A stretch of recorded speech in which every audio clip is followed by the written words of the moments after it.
Hi అండి. Welcome to Anusha Nellore అమ్మాయి vlogs. ఈరోజు మనం నెల్లూరు చేపల పులుసు చూద్దాం. ముందుగానే ముక్కలకి కారము, ఉప్పు, పసుపు వేసి బాగా కలిపి పెట్టాలండి. బాగా ముక్కకు పట్టేలాగా ఉప్పు, కారం, పసుపు వేసి నేనైతే ముందే కలిపి పెట్టానండి. కొంచెం ఆయిల్ కూడా వేయొచ్చు. 1 టేబుల్ స్పూన్ ఆయిల్ అయినా వేసుకోవచ్చు. ముక్కల్ని బాగా కలిపి ఒక 15 నిమిషాలు, 20 నిమిషాలు కుదిరితే ఒక 30 మినిట్స్ అయినా ఎంత బాగా పడితే అంత బాగా టేస్ట్గా ఉంటాయండి. బాగా కలిపి పెట్టుకున్నాను నేనైతే. ఎక్కువ టైం లేదండి. నేనైతే 20 మినిట్స్ 30 మినిట్స్ లోపే కలిపి పక్కన పెట్టాను.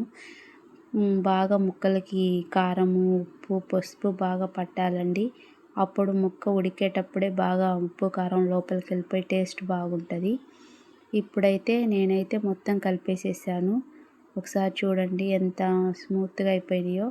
ఇంక ఇవి లోపలికి అబ్జర్వ్ చేసేసుకొని ఇట్టుకుంటుంది. కడాయి పెట్టి నూనె వేసి కొంచెం ఆవాలు కొంచెం అన్నీ వేసానండి. తెల్ల ఆవాలు, ఇంకా ఏముంటాయండి, ఆవాలు, మెంతులు అవి కూడా వేసేసాను. టమాటా కూడా వేసాను. టమాటా, ఎర్రగడ్డ బాగా వాడిన తర్వాత మెంతులు కూడా వేసానండి. మెంతులు వేయటం వల్ల మంచి స్మెల్ వస్తుంది. అలాగే టేస్ట్ కూడా చాలా బాగుంటుందండి. చేపల కూరలో కంపల్సరీ మెంతులు అయితే వేసుకోవాలండి. ఇప్పుడు మొత్తం ఒకసారి కలుపుతూ ఉన్నాను. పచ్చిమిర్చి కూడా 4 పచ్చిమిర్చికాయలు వేసానండి. ఇప్పుడు మంట కొంచెం తగ్గించానండి. తగ్గించి లైట్గా సిమ్లో ఉంచి వేపుతూ ఉన్నాను. ఎందుకంటే మళ్ళీ మాడిపోయినట్టు అయితే మెంతులు చేదుగా అయిపోతాయండి. అందుకు లో ఫ్లేమ్లో వేయించానండి. ఇప్పుడైతే బాగా స్మెల్ అయితే వస్తుంది. కరివేపాకు కూడా నేను ముందే వేసుకున్నానండి. అంటే ఎక్కువ కరివేపాకు వేసుకుంటే మంచి టేస్ట్ వస్తుందని కరివేపాకు వేసేసానండి. ఆ కరివేపాకు కూడా వీటితో పాటు బాగా ఫ్రై అయిపోద్ది. మెంతులు స్మెల్ అయితే చాలా బాగా వస్తుందండి. మెంతులు ఆరోగ్యానికి మంచిది, ప్లస్ మంచి స్మెల్ చేపల కూరలో కంపల్సరీ వేసుకోవాలండి. ఇప్పుడైతే మనం బాగా ఉప్పు, కారం చూసుకోవాలండి. ఆల్రెడీ వేసున్నాం కాబట్టి కారం మళ్ళీ సరిపోకపోతే ఒక 2-3 టేబుల్ స్పూన్లు వేసుకోవాలండి. ఎందుకంటే చేపల కూరలకు ఉప్పు, కారం ఉంటేనే టేస్ట్ అండి. ఏదైనా నాన్ వెజ్ వండుకునేటప్పుడు ఉప్పు, కారాలు ఎక్కువగానే ఉండేటట్టు చూసుకోవాలి.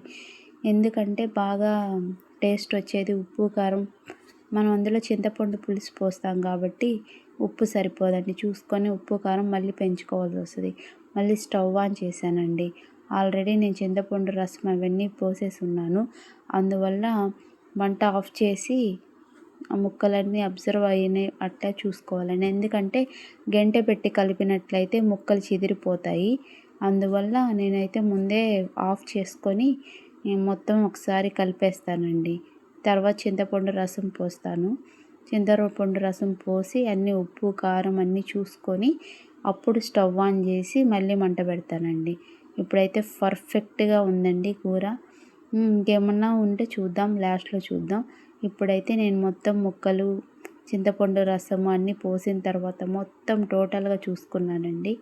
మొత్తం అయితే కడాయిలో బాగా పెట్టేసి చింతపండు రసం కూడా చూశానండి. మళ్ళీ కొంచెం ఉంటే పోసేసాను. ఇప్పుడు బాగా చేయాలండి. బాగా అదే కలిపెట్టి పెట్టాలి. కలిపెట్టి పెట్టిన తర్వాత స్టవ్ మంట పెద్దదిగా పెట్టుకోవాలి. నెల్లూరు స్టైల్ పక్కా కొలతలతో చేసిన నెల్లూరు స్టైల్ చేపల పులుసు అండి. నెల్లూరు స్టైల్ చేపల పులుసు అందరికీ ఫేమస్. అయినా ఇందులో కొంతమంది నెల్లూరు వాళ్ళు చేపలతో పాటు మామిడికాయ, పచ్చి మామిడికాయ దొరికితే వేసుకుంటారండి. ఇక్కడ స్టైల్లో ఫేమస్ మామిడికాయ ముక్కలు కూడా కలిపేసుకుంటారు. చింతపండు అయితే కొంచెం తగ్గించుకొని మామిడికాయ ముక్కలు వేసుకుంటారు. నేనైతే మామిడికాయ వేయలేదండి. ఇది పక్కా కొలతలతో చేసిన నెల్లూరు స్టైల్ అండి. మంచి స్మెల్ 3-4 డేస్ అయినా అలాగే ఉంటుందండి. బయట పెట్టినా కూడా ఎటువంటి ప్రాబ్లం ఉండదు. ఎందుకంటే దీంట్లో ఎటువంటి మసాలాలు మనం వేయలేదు. అందువల్ల ఓన్లీ చింతపండు, టమాటా, ఎర్రగడ్డ, పచ్చిమిర్చి ఇవి వేసామండి. మెంతులు వేయటం వల్ల మంచి స్మెల్ అయితే వస్తుందండి. మెంతులు కంపల్సరీ వేసుకోండి.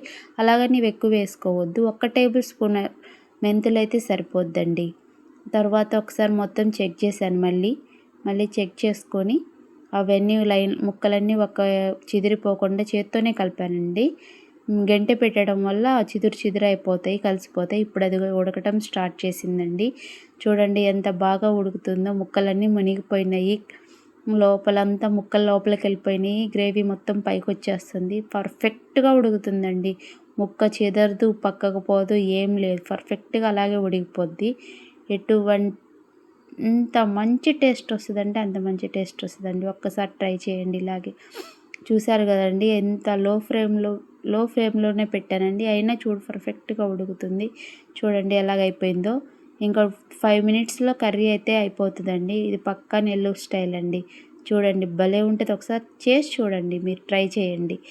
చేసి మీరు ఒకసారి చేసి చెప్పండి ఎలాగుందో, నాకు కామెంట్ బాక్స్లో పెట్టండి.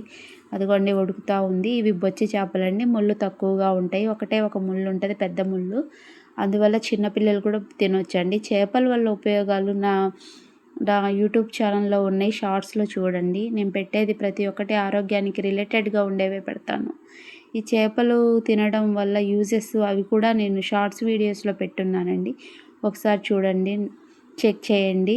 తర్వాత లాస్ట్ ఫైనల్గా నేను మసాలా చేసి పెట్టుకుంటానండి. ఆ మసాలా ధనియాలు, తెల్లగడ్డలు, కొంచెం ఆవాలు, మెంతులు అన్నీ కలిపి పొడి చేసి పెట్టుకుంటాను అండి. తెల్లగడ్డ కూడా కలిపేసి మిక్స్ చేసి పొడి చేసి పెట్టుకుంటాను. ఫైనల్గా మనం దించాలి ఇంకా అనుకునే 2 మినిట్స్ ముందు ఆ మసాలాని చల్లి దింపేసాను.